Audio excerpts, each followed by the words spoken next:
সৃষ্টিকর্তা স্মরণে শুরু করছি। আর শুরুতেই দেশমাতৃকার সব সন্তানরা তাদের জীবন দিয়েছেন এবং অমর হয়ে আছেন, তাদের স্মরণ করছি। সম্প্রতি ছাত্র জনতার অভ্যুত্থানে যারা শহীদ হয়েছেন এই আত্মার মাফির ফাত কামনা করি। যারা অসুস্থ হয়ে আছেন তাড়াতাড়ি সুস্থতা লাভ করবেন সেটা কামনা। সম্মানিত মিডিয়া ব্যক্তিত্ব, সম্মানিত অতিথি বিভূতি রায়, আমাদের দলীয় বিভূতি, আমার সালাম শুভেচ্ছা নমস্কার। বহুমাত্রা মাত্রিক এবং বহুমুখী যে চিন্তা ভাবনা এবং চেতনা যেটা আজকে প্রকাশ করার সুযোগ হচ্ছে, সেইটার যে আপনার লক্ষ্য সেটা নতুন সমাজ এবং রাষ্ট্রীয় ব্যবস্থা নিয়ে যে চিন্তা চেতনা, সেটা আজকের নয়। একদিন কান্না ছিল, সেটা আজকে আত্মনাদে পরিণত হয়েছে।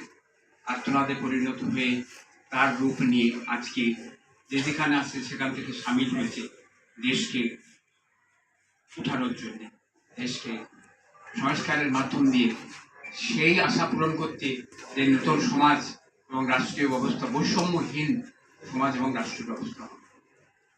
আপনারা জানেন, বৈষম্যহীন রাজনীতিক, দার্শনিক, আধ্যাত্মিক যেভাবেই দেখেন, এটা সচেতনতার উচ্চ মার্গে।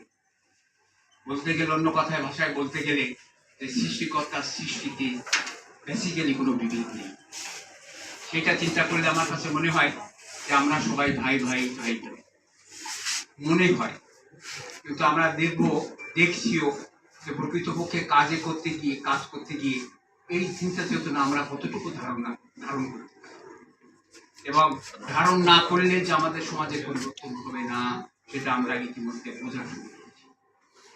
তো আমরা এই চিন্তা চেতনায় উদ্বুদ্ধ হয়ে মাথায় নিয়ে কিছু নামহীন মানুষ আমরা আজকে সামিল হয়েছি দেশমাতৃকা, দেশের জনগণের সেবা করতে চাইছি।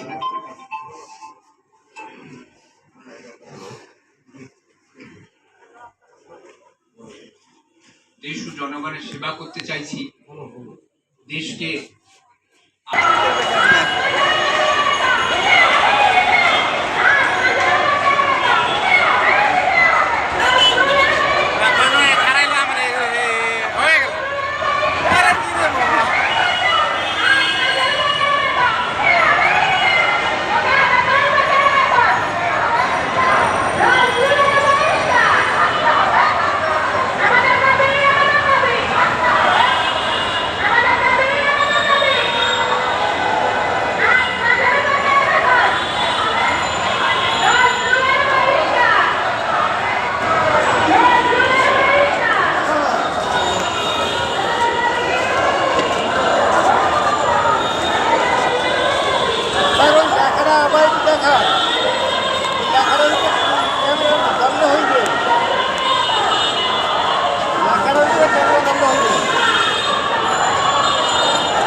হয়েছে।